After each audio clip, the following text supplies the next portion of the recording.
আসসালামু আলাইকুম সবাইকে। আশা করি সবাই ভালো আছেন। তো সবাইকে তোমাকে এক্সপ্রেসে স্বাগতম। আজকে একটা নতুন ব্লগ দেখাবো। দেখেন, সকালে ঘুম থেকে উঠে দেখি চারপাশ ঠান্ডা কুয়াশায় ভরা। এখন কতটা কুয়াশা আছে, আশেপাশে কিছুই দেখা যাচ্ছে না। নিচে দোকান খুলতিছে।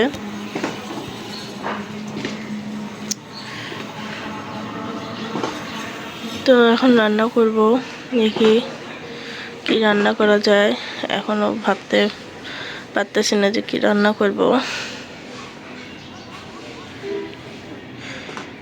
এখান থেকে বিল্ডিংটাও দেখা যাচ্ছে না, এতটা কুয়াশা। তো যাই হোক, রান্নাঘরে চলে যাই। ভাতের চালটা ধুয়ে দিই, আগে পানি গরম দিয়ে দিয়েছে। কারণ চালটা আমি ভালোভাবে ধুয়ে রাইস কুকারে উঠাই দিব। এদিকে রাতের মগগুলা দুধের ভিজিয়ে রাখলাম, দুধ খাওয়াইছে, তো একটু ভিজলে ওটা মাজে নেব।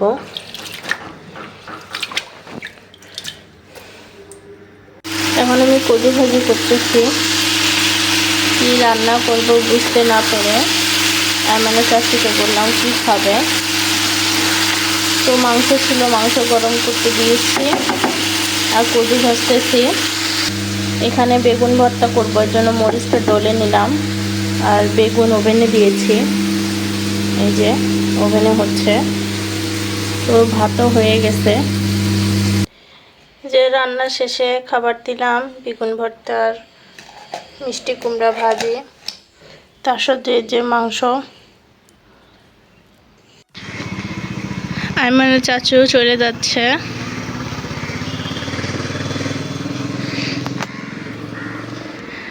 তো আমি বেডটা গোছাই নিলাম, এখন ঝাড়ু দিয়ে নিব। দেখেন, খাওয়া দাওয়া সব শেষ, কয়েকটা বাজতেছে, তারপরও এখনও কুয়াশা আছে অনেক। এখানে দেখেন হাঁসগুলো যাচ্ছে, ভালোই লাগতেছে। এখানে আশেপাশে পুকুর নাই, তারপরও হাঁস থাকে। এখনো অনেক ঠান্ডা। আমার ঘর ঝাড়ু দেওয়া শেষ। এখন আমি একটু ছাদে যাব, গাছগুলোতে দেখি পানি আছে কিনা। পানি না থাকলে পানি দিব। তো ঘরটা জানালা সব বন্ধ করে দিয়ে যায়, নাহলে পাখি ঢুকবে। ছাদে চলে আসলাম। ছাদ থেকে দেখেন চারিপাশে দেখা যাচ্ছে, একটু করে দেখা গেল শুধু কুয়াশা আর কুয়াশা। গাছে মোটামুটি পানি আছে, যেহেতু শীতকাল, এখন বেশি পানি খাবে না। গাছগুলো এখন অল্প পানিতেই থাকে। আর এইদিকে আমার সিমগুলা ভালোই বড় হচ্ছে, এটা বড় হয়েছে। এখানেও কতগুলা হয়েছে, এগুলো বড় হচ্ছে। তো দেখি, গত কয়েকদিন ধরে তো দেখলাম হচ্ছে, আর একটু বড় হোক, তাহলে উঠায় নিয়ে যাব, নিয়ে যেয়ে একবার রান্না করব। তো যেহেতু গাছে পানি আছে, পানি দিব না, একটু শুকাক মাটিগুলা তাহলে দিব। কারণ অতিরিক্ত পানি দেওয়া হইলে আবার গাছ মারা যেতে পারে। এইদিকে ফুলের কলিগুলাও আছে, ভালোই লাগতেছে।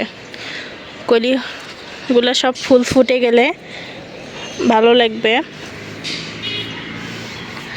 এদিকে দেখেন খালি কুয়াশা আর কুয়াশা, খালি চোখে বেশি বোঝা যাচ্ছে, ক্যামেরাতে বেশি বোঝা যাচ্ছে না। এই যে আমার করঞ্চার গাছ ভালোই হচ্ছে, অল্প ছোট একটু নিয়ে এসেছিলাম, সেটা বড় হয়ে গেল। আর এখানে আনারস খায়, মানে আম্মু আনারসের মাথাটা লাগিয়ে দিছে, ভালোই হচ্ছে। এই তো। আর আমাদের গাছগুলো দেখি ঠিক আছে কিনা। ওদের গাছেও মনে হয় পানি দেওয়া লাগবে না, পানি আছে। হ্যাঁ, এই যে পানি আছে গাছগুলোতে, পানি দিতে হবে না। দেখি যদি রোদ ওঠে, মাটিগুলো যদি শুকায় যায়, তাহলে পানি দিব। এই যে সবগুলা গাছে পানি আছে, আজকে আর পানি দিলাম না। এখান থেকে দেখেন ওই যে হলুদের জমিটা দেখা যাচ্ছে, হলুদ গাছগুলো মরে গেছে, এখন তুলবে।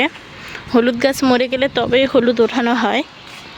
এইদিকে পেঁপে গাছ আম্মু দিছিল, এটা তো বস্তায় ছিল, এখন বালতিতে লাগানো হয়েছে, ভালোই হচ্ছে। আর কদু গাছগুলোও ভালো আছে, কিন্তু মিষ্টি কদু সহজে ধরতে চায় না, যতটা লাউ কিংবা কুমড়ো ধরে। তাই যাই হোক, যতটুকু ধরে, না ধরলে শাক পাতা খাওয়া হবে, এই যে পাতাগুলো খাওয়া হবে যদি না ধরে। তো দেখতেছি ছাদে পানি দেওয়া লাগবে না, তো নিচে যাবো, যাই গোসল করব। আবার এদিকে দেখেন সজনে গাছের ফুলগুলা ফোটা শুরু করছে, এই যে মাশাআল্লাহ, মনে হয় সজনে ফুল ফুটবে, তারপর সজনে হবে। তো অনেক দিন লাগলো ফুলগুলা ফুটতে, তো যাই হোক, ফুল তো ফুটতেছে, এইটাই অনেক। আল্লাহ যেন এগুলাতে সবজি খাওয়ার তৌফিক দান করে, আমিন। আর এদিকে দেখেন সব জমিতে এখন শীতের সবজি লাগানোর জন্য সার নিয়ে এসে জমিতে রাখতেছে, যখন এইগুলা চাষ করবে তখন জমিটা উর্বর হয়ে উঠবে, আবার সবজি লাগানো যাবে। পাশে এই ক্ষেতটাতে কিন্তু সবজি লাগানো আছে, এইদিকে যত সবুজ সবুজ দেখা যাচ্ছে এগুলোতেও সবজি লাগাইছে শীতকালীন। তো যাওয়া হয় না, যদি কখনো যাওয়া হয় আপনাদেরকে দেখাবো। গোসল করলাম, কাপড় ধুয়ে দিছিলাম অনেকগুলাই, তো সেগুলো নাড়ে দিলাম, অনেকগুলো কাপড় হয়েছে। আর কাপড় যেগুলো নাড়ে দেওয়া ছিল সেগুলো উঠাই নিলাম। তো এখন নিচে যাবো আইমানের কাছে। তো এদিকে নিচে চলে আসলাম আইমানের বাসায়। এই যে আইমান, দেখে আইমান কি করে। ও বাবা, পুরা ঘর অন্ধকার। এই যে আইমান কি করতেছে, পিজা নিয়ে খাচ্ছে আর টিভি দেখতেছে। কি করতেছ তুমি ইরফান? আইমান সাদিক, আইমান সাদিক, কি করতেছ? আসো এদিকে, নিয়ে আসো, নিয়ে আসো ফিটু, নিয়ে আসো, নিয়ে আসো ফিটু, নিয়ে আসো।